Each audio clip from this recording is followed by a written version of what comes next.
That's Pet Connection for today. Closed captioning sponsored by the Albany Med Health System. Join our team and be part of something greater. Shopping for a home can be stressful, but getting a mortgage doesn't have to be.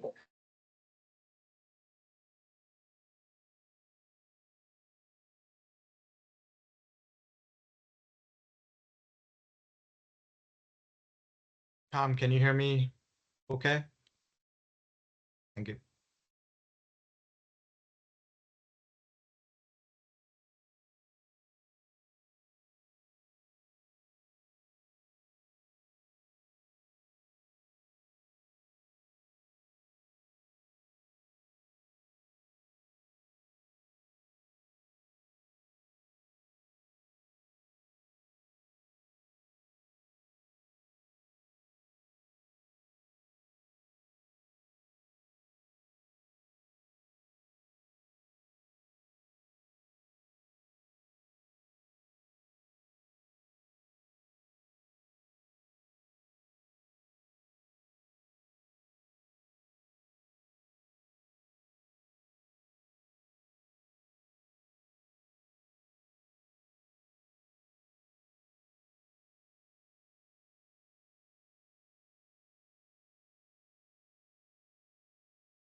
Mic is on. So this is 5-7, correct? Yes. Okay. And if you could just pull up the agenda. Yep. Do you have that? Hey, Dominic. Hi, Margaret.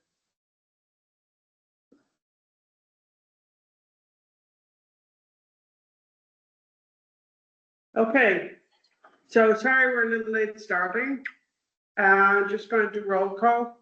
Ronnie, I see you're online. I'm here. Room, we have Dominic, Jenny, and myself. Just write that down. Online, we also have Crystal, and we have Linda. So if we could just pull up the agenda, yeah, we've got it here. So what I want to focus on tonight really is getting the ADU local law reviewed and discussed so that we can get that to the informal and then to the full council. Crystal's going to walk us through this. So what I want to be clear on here is that the urgency with this and the purpose of this is that the state REPCO has a program which provides funding and support to residents who wish to build a accessory dwelling unit on their property. REPCO has their rules for what that can be used for and so forth, which we're not going to get into in our legislation. Basically, they subsidize or provide some portion of the funding to eligible applicants who want to put up a ADU on their property. We Hudson residents have been unable to participate in this program up to now because our code did not allow it. So our goal here is to modify the code so that it will be possible for Hudson residents to participate in REPCO programs relating to ADUs. That's the primary goal here. It would also enable residents outside of the whole REPCO thing, meeting the various rules and so forth within the code to, on their, using their own resources or financing it through a private mortgage company, whatever they want to do. They would also be able to put up ADUs. At the moment, that occurs because people get waivers and they are allowed to, they get zoning board appeals waivers and so forth. So they're able to do that. But the real driver here is to have it in our code so that we would be able to have residents apply for REPCO funding. I believe the next two iterations of the funding have already occurred. And fairly soon, it looks like there will be a third round of funding for this program. And so we want to make sure that our code is up to date to enable people to participate. So that's our goal here this evening. Any questions on that? Ronnie? Okay, Jenny? No. Okay, great. So Crystal has been working on that. She and I reviewed a draft version. We had comments from Craig also relating to this. And so I think, Crystal, the most efficient thing is for you to bring up for Logan to bring up the version that we got this afternoon with the track changes, phone call track changes. I had also sent out to you just for your reference. The code, there are references in this code law change to specific areas in the code. I had sent those out to you so that you could see how the code currently reads and what these revisions are. Could you possibly make that a little larger? Great, that's perfect. So, Crystal, I'm going to hand it over to you to walk us through what we are doing here. Okay. So what I did with this draft is I took the comments from the last couple meetings of the legal committee where this was discussed, along with conversations that I've had with Margaret and Craig. And what we have here is essentially a somewhat basic ADU law. And when I say that, I mean, it doesn't provide a lot of regulations when it comes to the size of the ADU, the orientation of new structures with ADUs, or who's allowed to live in the ADU, which is what you see in some other laws. It's kind of in between what I was finding in other municipalities. So what we have here is the general ADU is that it's an accessory to a single family residential home, which means it's not an accessory to a two-family, multifamily, commercial, or industrial use. It is only considered an accessory to a single-family dwelling. You can only have one ADU per residential dwelling on a property. And there has to be a common ownership between the property owner and the ADU, including that the property owner has to be residing either in the principal dwelling or in the ADU. And that is really what's key for ADUs. It makes them separate and apart from your typical two families or multifamily dwellings, is because you do have that common ownership and common requirement to have the property owner reside on the property. I have a Go ahead. question about, sorry, Crystal, some of the other laws that I've read, they only require the owner of the original dwelling to, if they're building an ADU, live there for 1 year as their primary residence after the ADU is built. I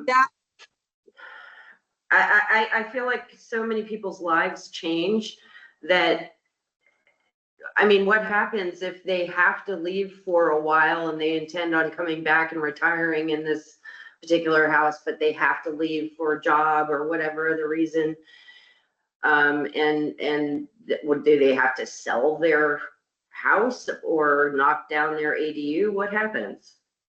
So there are a couple different variations of this that I've seen.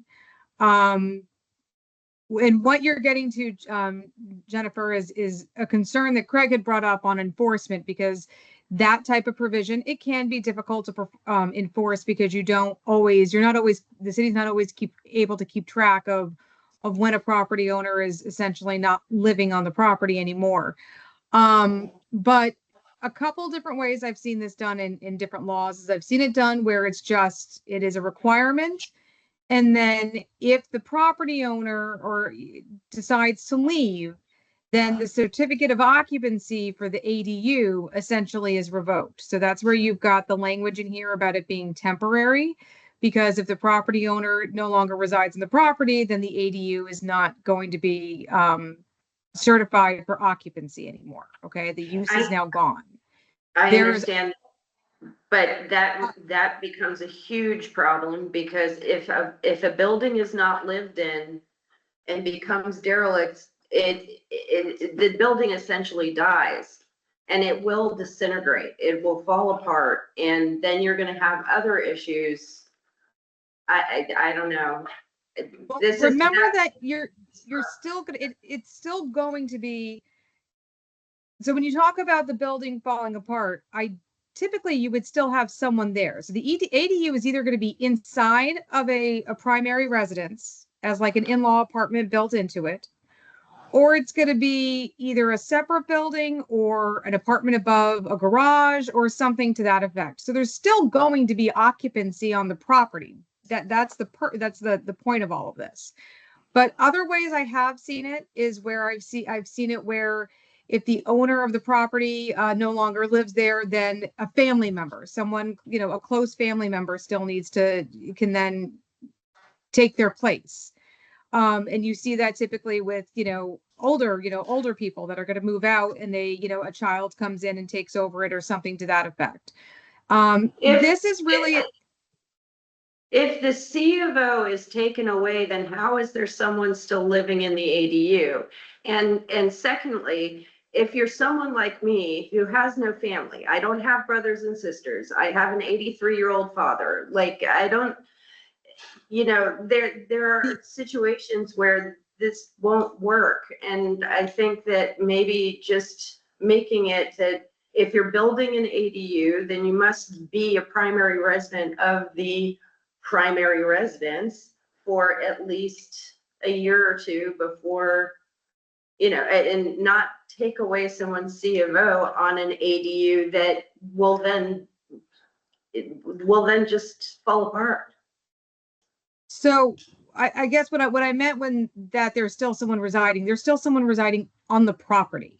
Not even if they're, you know, if someone's not residing in the ADU, you still have someone that's on the property. And typically when you have an owner or someone living in the property, they're typically taking care of the structures on the property. But that aside, this is a policy determination for the council. So the council can decide to either have the owner occupancy requirement or not.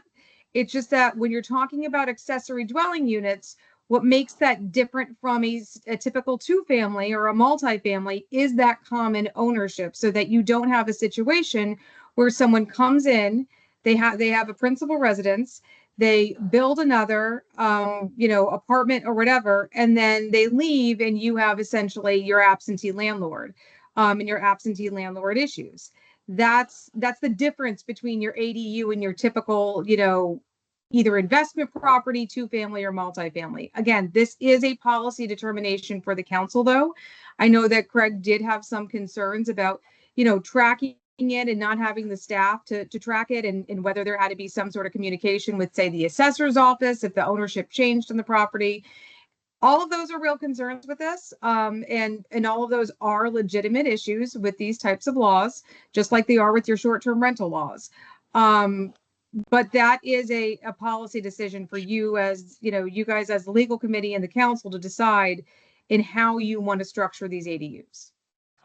So if I could make a comment, Crystal, I think that it's non-issue if there is a change in ownership. So what we have to bear in mind here is that this is one tract, it's one plot, right? And it has a primary dwelling unit and it has an accessory dwelling unit. If there is a change in ownership, it will be a change in ownership to the full plot. And so that's not going to be an issue. I think the issue that Jenny is bringing up, if I understand it, is if the owner of the property, the full property, including the ADU, is absent for a year or two, but does not want to sell the property, and they want to rent out their home, for example, for a year or two, then they're in a situation where they cannot also rent out their ADU. And so I think that's the piece that the full council needs to address, is how do we want to handle a scenario like that? If the property changes hands, it's a non-issue. Yeah. It's only in a scenario where somebody needs to go live somewhere else for a year or two. Maybe they don't even want to rent out their primary residence, and they want to let their tenant or their sister or whoever continue to live in the ADU, but they're going to be absent for some period of time. How do we deal with that? That's exactly what I yeah, meant. okay. Yeah. So I think that, I don't think we can really resolve that. I think that's something that the full council should take up and discuss. What happens to the tenant? Is a family member though? I mean, are you expecting them, if say someone has to leave for a year? So that's why the full council should take it up, because in a lot of these ADU situations, the tenant is a family Right. member, but they don't own the property, Right. right? So that's exactly the issue that needs to be discussed. And that's where these laws, you've got some laws that speak to who has to occupy the ADU, such as a family member of the principal property owner. There are laws that actually require that. I know that was something that we had talked about initially with potential provisions in this. There are laws like what Jennifer had said about, you know, only requiring that common ownership for a period of time. There are laws that don't speak to it at all. So that's where, you know, I would need direction from the council as to what it wants to do here. Does it want to have, you know, does it want to to speak to family members? Does it want it to have a time frame on it, or does it want to, not have any requirements on it? I mean, that are the options here. Crystal, I don't think the issue is joint ownership No, of both properties. it's No, not. The issue is, I understand exactly what the you issue guys is are saying. residence, not joint ownership. I do understand what you're saying. I understand that that's the issue, but what I'm saying is that there are laws that specifically require that the occupant of the ADU be a family member of the principal, of the person who is domiciled in the principal, residence. Right. And there are laws that speak to that. So it really depends on how the council wants to proceed on that front. Can I chime in here a little bit? Yeah, go ahead, Ronnie. I want to say something after you. No, actually, why don't you go ahead, Jennifer? Maybe we're thinking along the same line. Why don't you, since this is in reply to your concern and what Crystal is also saying. So why don't you go ahead and then I'll chime in. I think that the reason that this whole law is so attractive to me personally is that it will help us in our housing situation here. It could be a more affordable housing unit for someone, and we have not as many of those as we should currently. If let's say I build an ADU, I'm not going to, by the way, I can't. I build an ADU and I have to go take care of my ailing father for 2 years in Florida. But I have rented this ADU on my property to a local barista. And they are very kind, and I won't be able to afford to just leave my home empty, and I want to rent that too. I should be able to do that. And I shouldn't have to put someone out of their home, the ADU, because the C of O is being taken away while I'm gone. Or I have to sell my house or whatever. That's not quite fair. So that's the problem I have with that part of the law.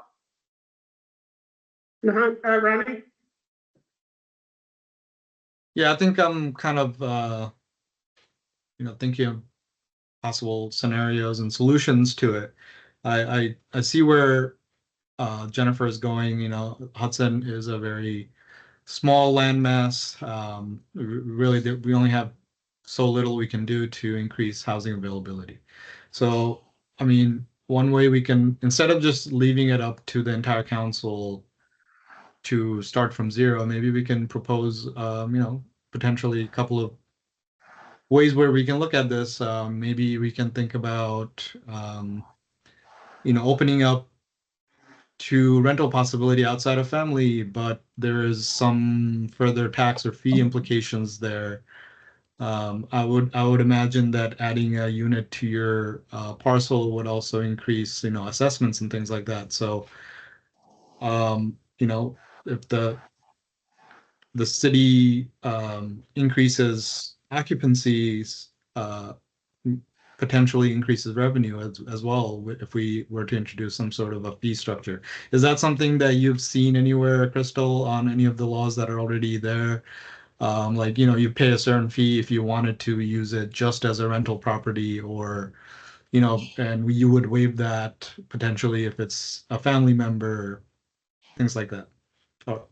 Actually, I did not see that. And that's an interesting concept. Yeah, no, I actually did not see that. I did see, and I haven't dug into this yet because I just came across it, that it may be possible for the city to pass under the state law tax incentives for to essentially that you're not going to get an increased assessment, or it will not increase the assessment by what it would normally for having the ADU on the property. I saw that I think Kingston just adopted a tax incentive for ADUs under the state law for that, but I have not gotten into, I haven't looked at the state law in detail yet, and whether there is that requirement to have the principal the one who's living in the principal dwelling live on the property. But I do think that kind of speaks to what you were talking about to some Yeah, extent. so I want to come back to what Ronnie was saying,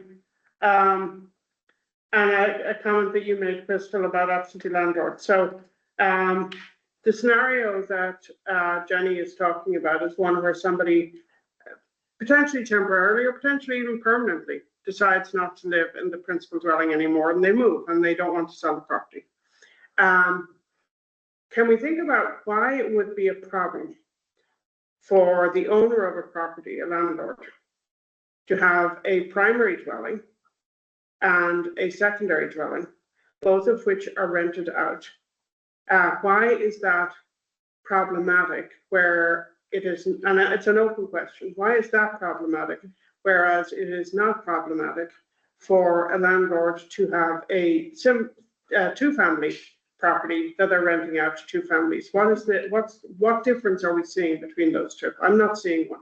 in my opinion, I think we've solved that issue with, but potentially good cause, right? If we allow it to be a rental property, then they automatically become, fall under that umbrella that covers good cause. So I don't see. But Yeah. Crystal had talked about that being an issue with absentee landlords. Crystal, what is the kind of philosophical Yeah, so difference? what you're essentially talking about now is this essentially becoming an investment property, which is fine. That's fine. Hudson allows multifamily properties. It allows two-family properties. It's not that big of a deal. The only difference is what we're doing here is with ADUs, we are actually accepting them from certain types of zoning regulations, particularly for non-conforming structures. And then, that's just, so essentially what and you may want to do a full zoning law change eventually that allows for that with two families and multifamily dwellings, period. But usually there's some benefits to the ADU gets that your typical two-family home or multifamily doesn't get. Okay, that was the clarification I was looking for. Thank you. Tom wanted to add to that, I think. To Ronnie's point, though, I don't think good cause would qualify for the ADU because it's a new structure, new CO. So I don't think that would qualify for 30 years, correct, Crystal? No, you're talking about RUPCO. We're not talking about RUPCO here. No, he said good cause eviction. Good cause. I'm sorry? He said good cause eviction. Oh, I see what Yeah. you're saying there. Yeah, it wouldn't because it would be a new structure. Okay. And so Ronnie was going to respond to Crystal. Can I come back to you in a second? Ronnie, go ahead. No. Tom is trying to chime in. He's got something to add. Yeah, Did you want to add something, Ronnie? Tom is adding something. Hang on a sec. Are you done, Ronnie? Yes, I'm done. Thanks. Thank you. Tom, over to you. thank you. First of all, I agree that there should be no penalty for someone who wants to rent out both sections. It should be allowed because we allow two-family houses to exist. I think the distinction here is if you want to get the benefits of a program like RUPCO or other programs similar to it, there are certain built-in requirements. And that's, that covers how long, I believe, covers how long it has to remain an ADU with a owner on the property. Okay, and Tom, one of the things that when Chris and I were talking through this, and when we talked about it last, I wanted to keep this a very clean thing that just talked about what the zoning requirements would be for having an ADU.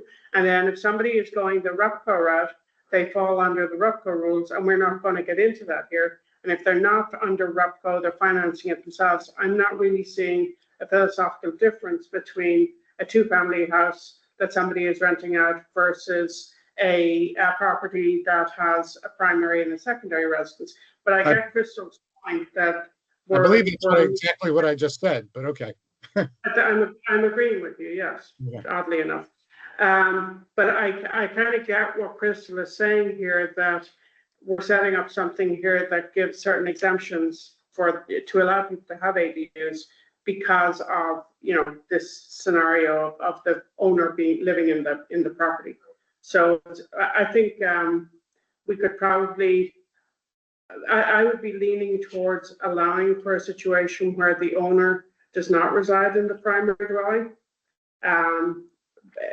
Whatever Rutherford's rules are, that's their business. But I think the full council can decide on that. So the committee does, all right, so that just to be clear, then the committee does not want to make a change to that first requirement before sending it to the council? Because I mean, if the committee as a whole feels that either having a time frame like what Jennifer had mentioned, the year or 2 years or whatever, or taking it out completely would be their recommendation, then you can submit it to the council with whatever the committee feels is best appropriate, and then allow the council to amend as it deems fit. Logan, can you scroll back up to that section? I would lean towards having a time frame of a 2-year absentee period. Up to 2-year absentee period. Okay. That would be my recommendation. I was thinking of something completely different, that if you're building one of these, you have to live in the building as At you're the time that building you're it. building, yes, you do. And that goes on Right. for a year. And if something happens after a year and you want to leave, then you can leave. Right. And not have any other Yeah, that makes sense, actually. ramifications. I think what Jenny is saying makes sense. Okay, so I can read make, like that from other municipalities Mm-hmm. that were kind of like that instead of what. So you were must- saying. Live in primary at time of construction. And live there for a year after, and then if you want Plus to, 1 if year. something happens, something happens. So it's either time of construction or conversion, because it Yes. could be a conversion. Yeah, or conversion, yeah. Why, I would think it would be from the time the CO is issued. Because you're talking about, because you're gonna apply for a building permit, and then you're gonna construct it, and then you're gonna get a CO. Would it be the year from the CO? 2 year from the CO. Okay. why can't someone who owns a building, what's the reasoning to say that someone who owns a building but doesn't live there can't build an ADU on their property? It's just I'm just generally not- how ADUs are typically or written. So again, this can be any way the council wants it to be. You can take it out completely. I'm not, there is no pride in this. This is just a general No. requirement that is typically across in these types of laws or something to this effect, whether it's a time frame requirement or not. So No, I know it wasn't I was actually more addressing Margaret and Jennifer. Why they feel that way, that you have to be an owner to construct an ADU. I mean, you have to be an on-site owner to construct an ADU. I think that would be the responsible way to do it. Right. I mean, honestly, if you're hiring Joe Schmo to build an ADU for you and you are not around, you're in Milan or wherever, you're not going to be as responsible about it. Or the people that are building it may not care either. For me, it comes back to the spirit of an ADU. And I get what Jennifer is saying, that you go into this with this intention of having an accessory dwelling, either for a permanent, not unrelated permanent tenant, or for family member, whatever. And then at some point, your plans change, and now you have this plot which now has primary and accessory. You either want to sell the whole thing, in which case it's a moot point because the new owner is there, or you need to leave for some period of time. Right. And you're going to be coming back. So I think I agree with Jennifer that having, just in the spirit of thing, rather than having a situation where a landlord is potentially going to be maximizing profit on a small property as opposed to abiding by the spirit of the ADU proposition, I kind of agree with where you're coming from with that. Tom, are you thinking that there are a bunch of, management companies out there that might want to build ADUs on their property? Is that what you're thinking? No, I'm just simply saying that if someone rents out a house, why can't they build an ADU? It addresses the same issue of creating more housing. I see what you're saying. I kind of agree with you now, looking at it that way, but I guess all of our biggest nightmare is the, management companies, absentee landlords, blah, blah, blah. And I don't know, we're gonna add more absentee landlords if that. My opinion on this is that I would like to keep it in a sense for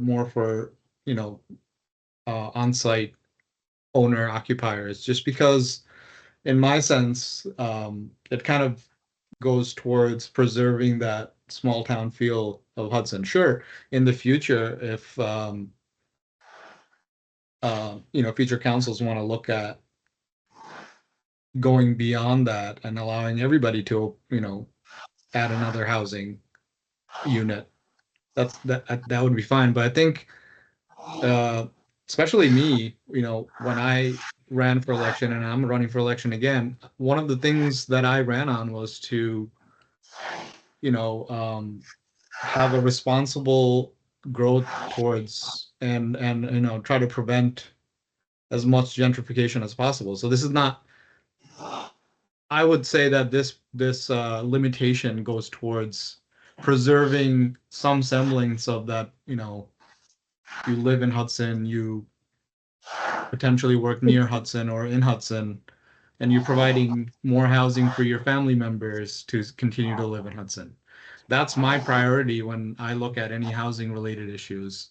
So it's not in the sense that I don't want people to provide more housing. It's that we want to give priority to those who are trying to, keep their families near them. And Right. Yeah, I think how Ronnie has articulated is exactly the point. I understand Ronnie's point, but I'm just gonna play devil's advocate and say that, what if Ronnie doesn't have enough land to build an ADU on, but 3 doors down at the neighbor's house that's owned by a management company and the management company wants to build an ADU and his family could move in there. But you get what I'm saying? It doesn't matter. I don't know. I'm playing devil's advocate at this point. I mean, essentially, if a landlord's adding another unit, they're just gonna put it out to market rate. They're not gonna, if they're spending the money on that unit, they're not gonna be like, well, I'm giving it to my family. They're gonna go for market rate. That's just, I mean, we're all speculating here. What's gonna happen if we do it? Yeah. And to your point, if we do pass, or if the state passes the REST Act and we opt into it, then market rate becomes something different. Right. Just another point to make. And neither one can be an STR, right? Say the primary now, like you said, will leave for a year, then they cannot use their primary as an STR, right? No. Because Not how this is so written in here. we specifically kept anything about STR out of this because we have a whole section of code that relates to STR. Okay, no, So you cannot have a short-term rental unless you're living on the property, period. right. So if you So that- wanted to that make would the not happen. ADU an STR, could you? You could have an Yeah. STR. But again, we're keeping that out of it because we Yeah. have STR rules Yeah. about that. Yeah, If you're going through rough code, there are very specific rules about how it has to be used. okay, But we want to keep it clean. okay. So this law is just for anyone using basically either finance or their own money not anything to do with. Well, oh, it doesn't matter. This doesn't address financing. If I want to finance my own ADU on my property, that's my business. I do that. Right, but I'm saying the financing coming from Repco, Then totally you have, different rules. then you have to follow up. Gotcha. Exactly. Yeah. But we're not getting into who's financing it. Gotcha, yeah, Because okay. whoever is financing it will have their own rules. Yeah. Okay. So Crystal, I think we got through the first paragraph. Okay, and just to be clear, I'm putting in a 1-year residency requirement. Is that right? Or no? Yes. Yes. Okay. 1 year residency from COO. Okay. The second, all right, so I'm just gonna go through this paragraph by paragraph then. The second one just reiterates that a certificate of occupancy is gonna be required and that you cannot subdivide the ADU from the principal dwelling. So if you're gonna have a principal dwelling, you're gonna have an ADU, they have to be together on the same tax lot. That's where you have, that has to be the same, it has to be the same owner for both units. Mm-hmm. Only one per buildable lot. That, not allowed, this subsection D doesn't allow it if there's a current building violation unless that violation is being cured by the ADU. The next one is ADUs going on a permanent foundation. It makes it so that they cannot, it makes it so that it's really a more permanent structure that's going in as opposed to, go ahead. Yeah, can we go back to D? Sorry. Yeah. What if you have a building violation and you correct the violation, can you then go ahead and build an ADU? Absolutely, but just like. The open violation? Say it again? Does it just mean open violation or It's if a- you've it's a ever had a current- violation? No, it's a current. Okay, violation. got it, sorry. No, it's a current violation. And technically, that's the way the zoning laws are supposed to be work anyway. You're not supposed to be allowed to get a permit if you've got a zoning violation on your lot. That typically requires to be cured first or cured through the process of getting whatever permit you're looking for. Okay. Sorry, permanent foundation. F is no new driveway access. So essentially you're not putting in a secondary driveway or you're not cutting a secondary access because everything's supposed to be contained on the lot. I will tell you that my conversations with Craig Hay, he did express concern about additional parking requirements when you're increasing housing lot in the city.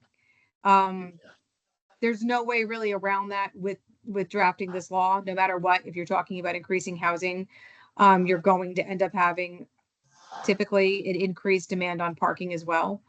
There's not a solution for this written in here, and I don't know that we'll be able to come up with one. I have an For- idea around that. For I this mean, law or we no? can. We don't, yeah, well, not for this law, creating another law or building something into the code later that could actually maybe fix that problem. Right. I'm thinking payment in lieu of parking so that maybe one day in my fantasy world, we could build parking here. Gotcha. Okay. G is that if there's going to be an alteration to the principal residence on the property, to accommodate the ADU, that it has to be designed to retain, that exterior appearance of a single family house because it is supposed to be accessory to the single family house. Just as viewed from the street, it's just an appearance situation. And then I also looked at your code with respect to historic preservation and the certificate of appropriateness and continued that requirement for ADUs as well. If an ADU is going to be built in a structure that's been landmarked by the Historic Preservation Commission. Okay, if it hasn't been landmarked, there are many on my side of the world where very few things are historical. A lot of the buildings are set way back from the front. Could you build in front of your building? No, Primary. It's not under this As- regulation. I think that's Actually, a yes, terrible thing. yes, under this regulation, you could, Yes. unless we add a prohibition saying that it has to be in the rear or side yard, which I don't think is in here. Then yes, you technically could. Okay, so can we go back up to E? Can you scroll back? Yeah.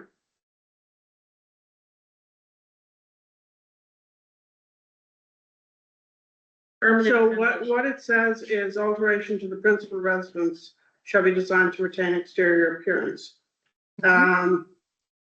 Okay, so it doesn't actually address that. Okay. I thought it did address that, but it does not. Now we can add, I mean, if the committee wants to add that, you can make it so that it's a requirement that it goes in a rear or side yard and it can't go in the front yard area. I'm against that.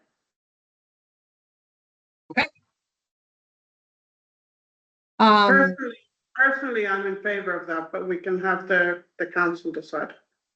In your neighborhood, that works, Margaret, in I'm mine, not, it I'm not doesn't. thinking about my neighborhood, I'm thinking about the general concept of ADUs. Typically you have a primary residence, and then the ADU is either an annex to the primary residence, either to the side or the rear, or it's separate from it, built in the rear. Why can't it be separate and built in the front?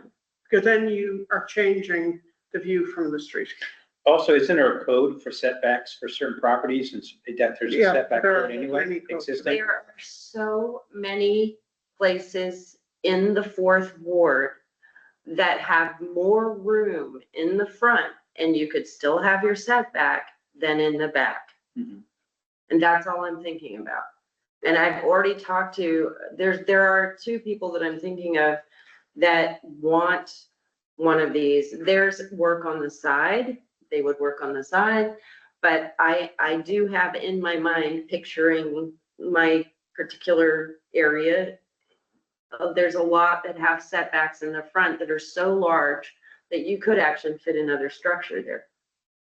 So I don't think that's necessarily a great thing. Anyway. I mean, if you want if it's in, we could put a thing in that said, if it's in the front, you have to make it look or feel like your original house or something. I mean, I don't But know. then it becomes a question of an ADU has to be smaller than the footprint of the original house. Right, And it has to be clearly an accessory dwelling. yes. Yeah. There are plots that, and I brought this up in the last meeting. Yes, I know. I mean, now I feel like you don't believe me. I feel like you don't believe me, but No, I could no. drive you to these No, places. it's not about believing you or not believing you. My concept of an ADU is simply that it is to the side or the rear. That's typically what one sees. And, that's just my opinion. You have a different opinion. Yeah, I do. We can just let members of the council look at it and decide. Okay, okay, so on to H, what I didn't do here, and this is based on what I taken from the conversations the last couple meetings, was that I did not limit the size, or I did a minimal limit of the size of an ADU. There are some laws that say that it can only be, 500 square feet. There are some some municipalities very much want it to be essentially, accessory apartment size to the principal dwelling. That's not what this is. What this says is that it's got to meet the minimum square footage that's already in our code, and it cannot be bigger than the principal dwelling. But that's it. That's the only restriction on sizing. And the code, Crystal, that I pulled up and sent to everybody, I think was 350 square feet was the minimum size, as I recall. And that's because it's That- already in our code that we have that. That's why I already, included it. that's what's referenced in this paragraph. I sent everybody, I downloaded and sent everybody the relevant code that was referenced, and I believe it was 350 square feet. tough to get a bathroom and a kitchen in 350 square feet, but maybe we can do. You haven't had an apartment in New York City. Yes, I obviously. have, multiple. Multiple. And I The, lived in a tiny house. But it was bigger than that. The next provision is just basic. It just says you gotta have water and sewer, and health department's gonna have to, in accordance with health department requirements. So going further, we're gonna get into lot requirements and setbacks. I had a couple conversations with Craig on this, in this area particularly. So the first one, 2A, talks about non-conforming lots. And what a pre-existing non-conforming lot is that it's a lot that is essentially undersized. So typically a house has to have so many, square footage of lot size in order to be built. This is saying that if there is a pre-existing non-conforming lot and it already has a principal residence on it, because remember, you can only have an ADU if you already have a principal residence on the lot, then you can still put the ADU on the lot. Just because it's a non-conforming lot doesn't mean you can't have an ADU.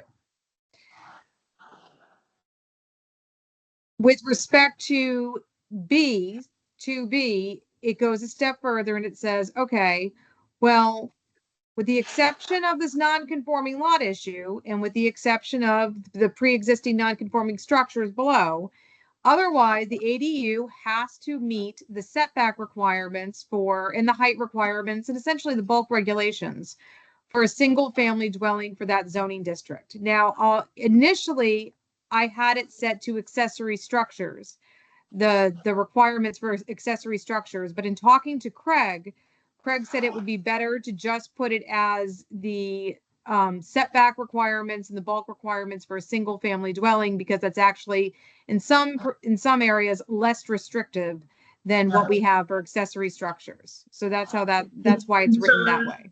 And the other thing, when Crystal and I discussed this, was rather than getting into putting into this, building into it, if you will, waivers of various side and back setbacks, that yes, you can build an ADU on this lot. You would have to go to ZBA to get a waiver. So you're building something and you will not have sufficient space to do the setback in that particular zoning area. You would have to go to zoning board of appeals and still get your waiver. So we're going to leave that with ZBA to do waivers, which they do at the moment. So this already occurs at the moment. And we're going to just leave that there rather than trying to hard code it into this law as to what the setback should be. And I think that makes a lot of sense, Crystal. Yeah, and it should still be less restrictive than what we have in now, because we're working with the primary dwelling setbacks as opposed to the accessory setbacks. Right, exactly.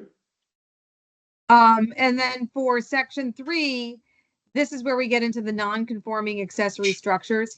Normally, if you've got a non-conforming building, you would not be able to have an ADU in it. You wouldn't be able to change the use to a single family dwelling because it's going to be non-conforming. It's not going to work. You cannot expand the non-conformity of something that's already pre-existing non-conforming. So what this does is it says that, okay, if you have an existing non-conforming building, such as a garage or a carriage house or whatever it is on your property, you can still have the ADU. You're going to be accepted from all of those restrictions about not being able to expand, not being able to increase the nonconformity, but you cannot make that structure bigger. So, and this was a conversation, Craig and I kind of went over the language in this a couple times and tweaked it a couple times. The goal on this one is allow the ADU, but do not allow that structure to get any bigger than it already is. I think we have situations like this that occur at the moment anyway. So exactly as you say, the carriage houses in the older parts of Hudson are all non-conforming pre-existing. And that covers that issue here. Even for height?